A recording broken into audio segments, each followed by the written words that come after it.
Friends, இப்போ நம்ம செய்ய போகிறது கழனி. அதுக்கு இந்த மாதிரி வடச்சட்டி அடுப்பில் வச்சுட்டு இந்த மாதிரி வெந்தயம் கொஞ்சம் போட்டு இது நல்லா பொரிஞ்சு வரட்டும். இது பொரிஞ்சு வரையிலேயே இந்த மாதிரி வெங்காயம், சின்ன வெங்காயம், பூண்டு, பச்சை மிளகாய் இதெல்லாம் வதக்கி வச்சுட்டு நறுக்கி வச்சு போட்டுக்கலாம். நறுக்கி வச்சு போட்டு வதக்கிக்கணும்.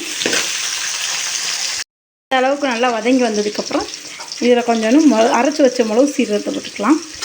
போட்டுட்டு இந்த மாதிரி நல்லா கிண்டி விட்டுக்கலாம். கிண்டி விட்டு இந்த மாதிரி தக்காளி நறுக்கி வச்ச தக்காளி போட்டுக்கலாம்.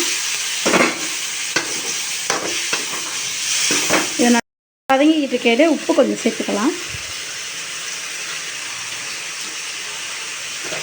உப்பு கொஞ்சம் சேர்த்துட்டு நல்லா வதக்கி எடுத்துக்கலாம். இந்த அளவுக்கு தக்காளியும் பூண்டு வெங்காயம் எல்லாம் வதங்கி வந்ததுக்கப்புறம் இதில் இந்த மாதிரி வதக்கி வச்ச வெண்டைக்காயை போட்டுக்கலாம். இந்த அளவுக்கு வெண்டைக்காய் வதங்கினா போதும்.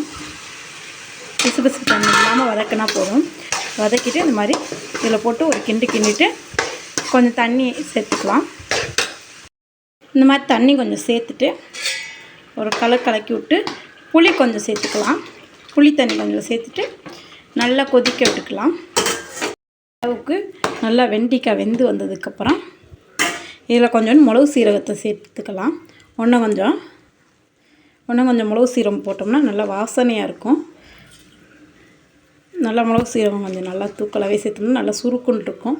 பச்சை மிளகாய் ஏற்கனவே போட்டிருக்கோமா, அதனால் நல்லா சுருக்குன்னு இருக்கும். மிளகு சீரகம் சேர்த்துட்டு இதில் இப்போ நல்லா வெந்ததுக்கப்புறம் மாங்காய் சேர்த்துக்கலாம். மாங்காய் சேர்த்து நல்லா வெந்து வரட்டும்.